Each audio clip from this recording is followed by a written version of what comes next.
नमस्कार, मी नीलाक्षी काळेसालके, संस्थापिका मातृगंध पुणे. खास मुलांकरता मातृगंध घेऊन येत आहे. ज्योत्स्ना प्रकाशन प्रकाशित, पद्मिनी बिनीवाले अनुवादित, सुप्रसिद्ध पुस्तक टागोरांच्या गोष्टी.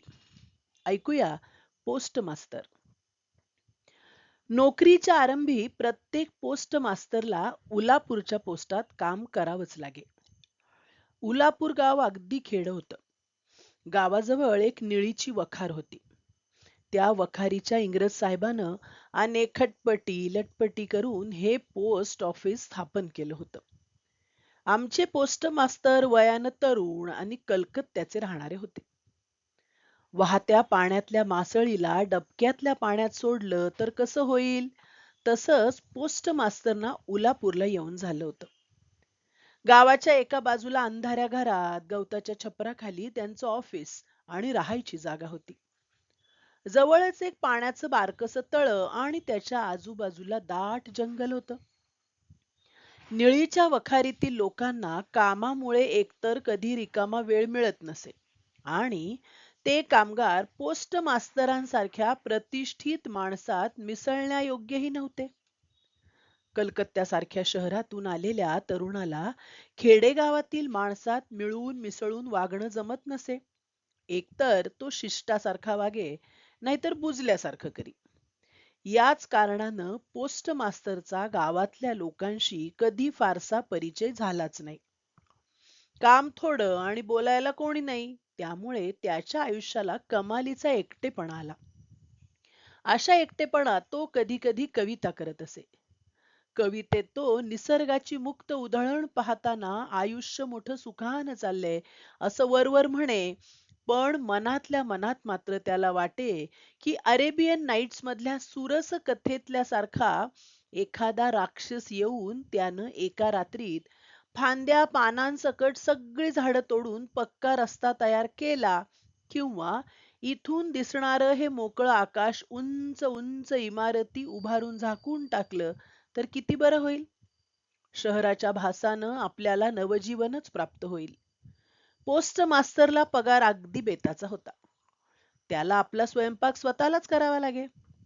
गावातली रतन नावाची आई बाप नसलेली एक अनाथ मुलगी त्याचं कामधाम करून देई आणि त्यानं दिलेलं उरलं सुरलं खाऊन आपला उदरनिर्वाह करी. रतन 12-13 वर्षांची होती. तिला आपलं असं कोणीच नव्हतं. त्यामुळे तिचं लग्न होण्याचीही फारशी शक्यता नव्हती. संध्याकाळी गावातल्या घरातून धुराची वलय उठत, झाडापानात रातकिड्यांची किरकिर सुरू होई. दूर अंतरावर नशापाणी केलेले बाऊल उंच स्वरात गाणी गात. त्यावेळी बांबूच्या पानांची थरथर पाहून कवी हृदयाच्या या माणसाच्या मनात भीतीची कंपनं उठत. घराच्या कोपऱ्यात एक लहानसा दिवा पेटवून पोस्ट मास्तर हाक मारी, रतन. पोस्ट मास्तर हाक मारेल म्हणून रतन दारात वाट पाहत बसलेलीच असे, पण तरीही ती हाकेसरशी घरात येत नसे. थोड्या वेळानं आत येऊन विचारी, बाबू कशाला हाक मारलीत? पोस्ट मास्तर विचारी, रतन तू काय करतेस? रतन म्हणे, चूल पेटवायला हवी ना, स्वयंपाकाची तयारी. पोस्ट मास्तर म्हणे, तुझं स्वयंपाकाचं काम होईल नंतर, आधी जरा मला तंबाखू भरून दे पाव चिलमीत. रतन पटकन दोन्ही गाल फुगवून फू फू करून फुंकर घालत चिलीम पेटवून आणि रतनच्या हातातली चिलीम घेत पोस्ट मास्तर तिला विचारीत, रतन तुला तुझी आई आठवते का ग? तसं खूप काही सांगण्यासारखं असे, पण काही तिला आठवत असे, काही आठवत नसे. आईपेक्षा वडिलांची तिच्यावर जास्त माया होती. तिला वडील थोडे थोडे आठवत. ते काम करून संध्याकाळी घरी येत. त्यातल्या एक दोन संध्याकाळच्या गोष्टी तर स्पष्टपणे आठवत होत्या तिला. त्या गोष्टी सांगता सांगता रतन पोस्ट मास्तरच्या पायापाशी जमिनीवर येऊन बसे. तिला आठवे, तिला एक छोटा भाऊ होता. फार वर्षांपूर्वी पावसाळ्याच्या दिवसात एके दिवशी डोहाच्या काठावर दोघ जण मिळून झाडाच्या तुटलेल्या फांदीचा गळ करून मासे पकडायचा खेळ खेळली होती. अनेक लहान मोठ्या आठवणींपेक्षा तिच्या मनात हीच आठवण वारंवार जागी होई. अशा गप्पा गोष्टी करता करता खूप रात्र होई. मग आळसामुळे पोस्ट मास्तरना स्वयंपाक करण्याची इच्छा राहत नसे. सकाळचं शिळं तोंडी लावणं असे. रतन चूल पेटवून ऊन ऊन रोट्या शेकून आणि तेवढ्यावरच दोघांचं भागून जाई. कधी कधी ऑफिसच्या कोपऱ्यातल्या एका लाकडी स्टूलावर बसून पोस्ट मास्तर आपल्या घरच्या आठवणी काढत राही. छोटा भाऊ, आई, मोठी बहीण यांच्या गोष्टी, नोकरीच्या परक्या गावी एकटं असताना त्यांच्या आठवणीनं त्याचं हृदय कातर होई. पण ज्या गोष्टी तो ऑफिसातल्या कोणाजवळ बोलू शकत नव्हता, त्या या लहान अशिक्षित मुलीजवळ बोलायला त्याला काही वाटत नसे. याचा परिणाम असा झाला की रतन पोस्ट मास्तरशी बोलताना त्याच्या घरच्या लोकांचा उल्लेख आई, दीदी अशा परिचित नावांनीच करी. एवढंच नव्हे तर तिनं आपल्या हृदयपटलावर त्यांच्या काल्पनिक मूर्तीही रेखाटल्या होत्या. एके दिवशी पावसाळ्यातील दुपारी आभाळ स्वच्छ होतं. उबदार वारा वाहत होता. भिजलेलं गवत आणि झाडं पानं यांच्यावर ऊन पडल्यामुळे एक प्रकारचा उबदार ओला गंध वातावरणात दरवळला होता. कुठला तरी हट्टी पक्षी आपल्या एकसुरी तक्रारखोर आवाजात ओरडून दुपारच्या नैसर्गिक दरबारात कारुण्य निर्माण करत होता. पोस्ट मास्तरला त्यावेळी काही काम नव्हतं. पावसानं भिजलेल्या झाडांची वाऱ्यावर हलणारी मऊ मुलायम पालवी आणि आकाशात दिसणारे पावसाचे उरले सुरले ढग नजर खिळवून ठेवत होते. ते सार पाहत असताना पोस्ट मास्तरच्या मनात येत होतं, आपल्याजवळ अगदी आपली अशी कुणी व्यक्ती असती तर. जरा वेळानं त्याला वाटलं, तो करुण आवाजात ओरडणारा पक्षी सुद्धा असंच काहीतरी बोलत असावा. कुणाला खरं वाटलं नसतं, पण एका खेडेगावात अगदी तुटपुंज्या पगारावर काम करणाऱ्या पोस्ट मास्तरच्या मनात त्या गंभीर निस्तब्ध दुपारी सुट्टीच्या वेळात असे विचार येत होते हे नक्की. एक दीर्घ सुस्कारा टाकून पोस्ट मास्तरनं हाक मारली, रतन. रतन त्यावेळी पेरूच्या झाडाखाली बसून कच्चे पेरू खात होती. धन्याची हाक ऐकून ती त्वरेनं धावतच आली. धापा टाकत म्हणाली, दादा बाबू, मला हाक मारलीत? पोस्ट मास्तर म्हणाले, हे बघ रतन, मी तुला लिहायला वाचायला शिकवणार आहे आता. पोस्ट मास्तर दुपारभर रतनला जवळ बसून आ ई ई शिकवू लागले. थोड्याच दिवसात तिला जोडाक्षरही वाचता येऊ लागली. श्रावण महिना होता. पावसाला खंड पडत नव्हता. तलाव, डबकी, नाले पाण्यानं भरून गेले होते. रात्रंदिवस बेडकांचा आवाज आणि पावसाची रिपरिप ऐकू येत होती. गावात रस्त्यावरची ये जा जवळजवळ बंद झाली होती. बाजारात जायचं तरीही होडीतून जावं लागत होतं.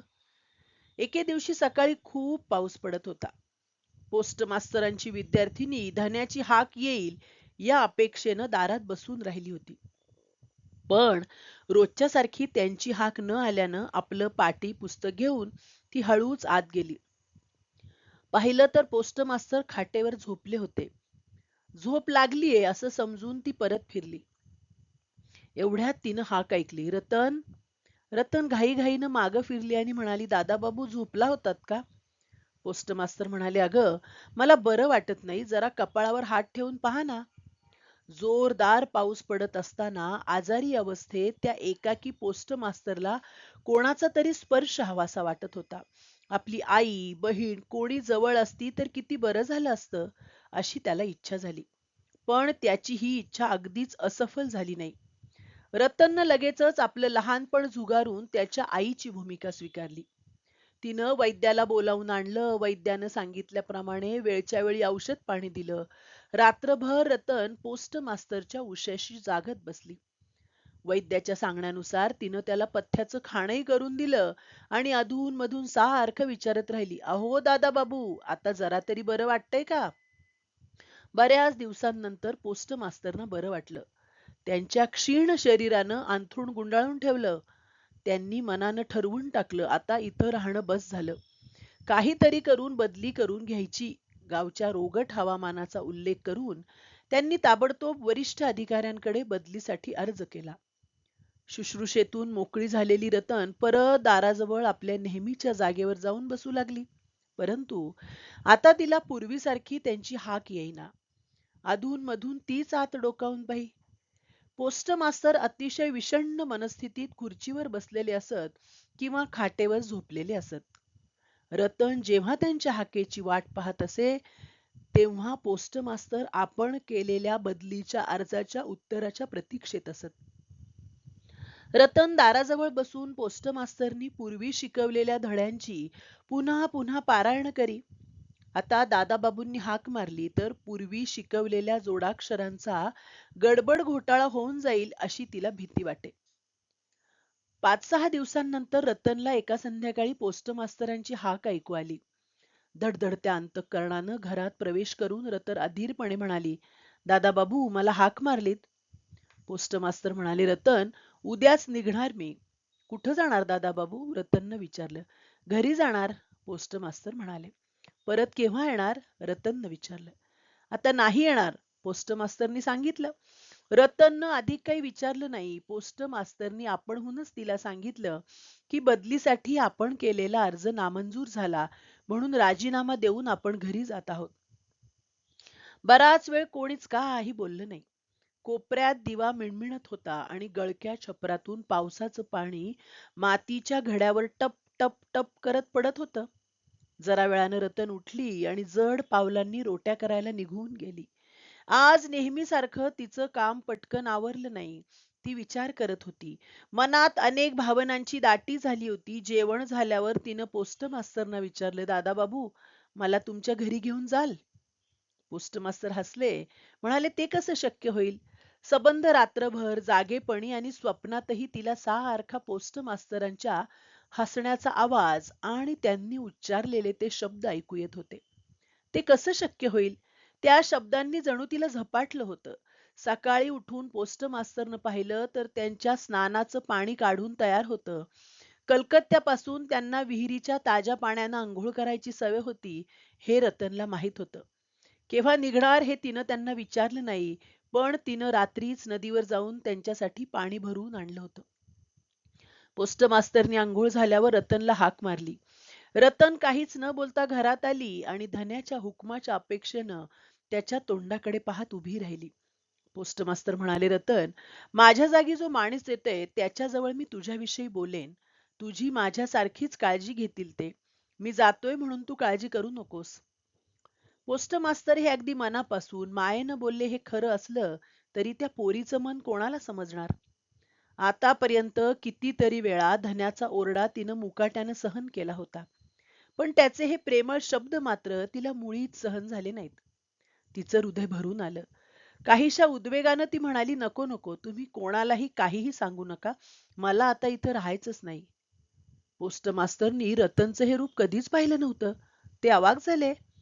नवीन पोस्ट मास्तर आले. त्यांना कामाचा सर्व ताबा देऊन जुने पोस्ट मास्तर परत जाण्यास निघाले. जायच्या वेळेस रतनला हाक मारून म्हणाले, रतन मी तुला कधीच काही दिलं नाही. आज थोडे पैसे देऊन जातो, त्यात तुझं थोडे दिवस भागेल. प्रवासापुरते पैसे खिशात ठेवून बाकीचे सारे पैसे त्यांनी बाहेर काढले. तेव्हा त्यांच्या पायावर लोळण घेत रतन म्हणाली, दादाबाबू तुमच्या पाया पडते तुमच्या, मला काही देऊ नका आणि माझ्यासाठी कोणाला काही सांगूही नका. एवढं बोलून ती तेथून पळत सुटली. भूतपूर्व पोस्ट मास्तरनी एक निश्वास टाकला. हातात वेताची बॅग घेतली, खांद्याला छत्री अडकवली आणि हमालाच्या डोक्यावर पत्र्याची पेटी देऊन हळूहळू ते घाटाच्या दिशेनं गेले. ते होडीत चढले आणि होडी सुरू झाली. वर्षा काळामुळे भरलेली नदी धरणीच्या अश्रुपातासारखी अनावर वाहत होती. पोस्ट मास्तरांच्या मनात खोलवर एक कळ उठली. त्या सामान्य खेडवळ बालिकेच्या चेहऱ्यावर जणू विश्वातली प्रचंड वेदना प्रतिबिंबित झालेली आहे असं त्यांना वाटू लागलं. क्षणभर त्यांना तीव्रतेनं वाटलं परत जावं आणि त्या अनाथ मुलीला आपल्याबरोबर घेऊन यावं, परंतु तेवढ्याच शिडात वारा भरला. मुसळधार पावसामुळे नदीचा प्रवाह वेगानं वाहू लागला. गाव मागे पडलं आणि नदीकाठचं स्मशान दिसू लागलं.